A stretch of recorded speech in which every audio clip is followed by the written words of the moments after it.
Cette petite présentation est réalisée dans le cadre d'un événement que nous organisons, puisque le musée d'Armée va accueillir les Journées européennes de l'archéologie. Et à cette occasion, nous avons décidé de sortir nos trésors archéologiques, parce que le musée de l'Armée est aussi un lieu de conservation de pièces archéologiques, qui sont évidemment moins connues que les grandes armures ou que les souvenirs napoléoniens. Et il se trouve que notre établissement a joué un rôle pionnier dans la découverte du patrimoine archéologique et dans sa valorisation. Et notamment, c'est le premier établissement français où ont été exposés et présentés les pièces préhistoriques. À une époque, nous sommes dans les années 1860, où la préhistoire est encore une notion inconnue au public, puisque c'est une discipline qui est en cours de naissance, qui est en cours d'invention. Les premiers pionniers de l'archéologie préhistorique découvrent des outils en pierre, qui sont évidemment des pièces assez énigmatiques pour le public, qui sont ces outils évidemment extrêmement sommaires. Et les conservateurs du musée d'artillerie vont intégrer ces pièces dans leur collection très tôt, vont évidemment avoir à cœur de faire comprendre au public comment ces outils étaient utilisés et surtout comment ils étaient emmanchés. Alors le musée d'artillerie va tenter un certain nombre d'expérimentations justement pour faire comprendre à ses visiteurs comment ces outils étaient mis en place.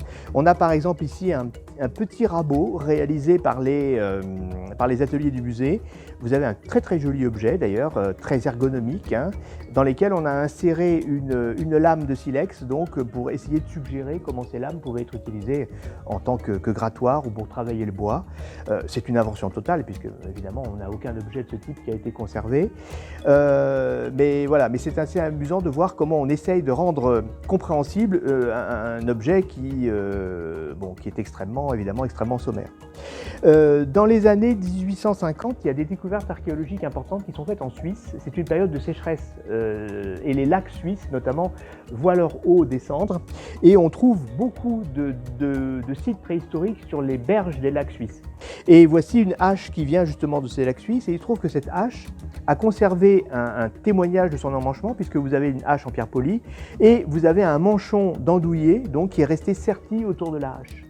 Et donc en recevant cet objet, eh bien, le musée n'a eu qu'à reconstituer le manche en bois dans lequel était serti l'ensemble. Donc une étape supplémentaire, si vous voulez, dans la compréhension de la mise en œuvre de ces outils, avec une hache prête à l'emploi, en quelque sorte, présentée dans les vitrines du musée d'artillerie, pour les visiteurs parisiens qui découvrent ces objets. Pour comprendre justement ces emmanchements et l'usage de ces outils, on va même s'inspirer de pièces qui sont bien postérieures, puisque les conservateurs du musée d'artillerie vont s'installer également aux pièces ethnographiques. Là, je vous montre un casse-tête Caraïbe, qui est une pièce qui est évidemment de plusieurs millénaires postérieure à la hache que je vous montre ici.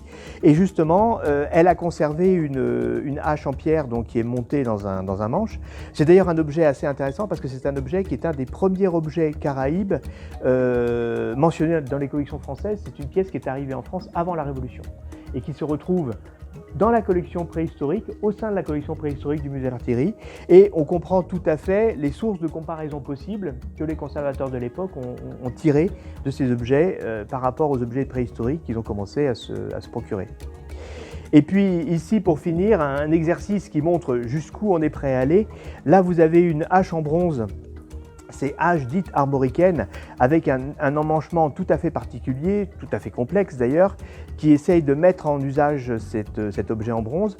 En réalité, on sait aujourd'hui que ces haches n'étaient pas du tout des outils ni des armes, c'était en fait des lingots de métal, ce sont des monnaies en quelque sorte, des monnaies ou des lingots façonnés en forme de fer de hache. Bien que ce ne soit pas du tout un objet fonctionnel, eh bien on a essayé de donner une dimension fonctionnelle avec ce manche courbé, avec cet élément en bronze qui relie le petit anneau habituel sur ces haches dites armoricaines, de façon à en faire une arme redoutable, qui est en réalité un non-sens par rapport à ce que l'on sait aujourd'hui de ces objets.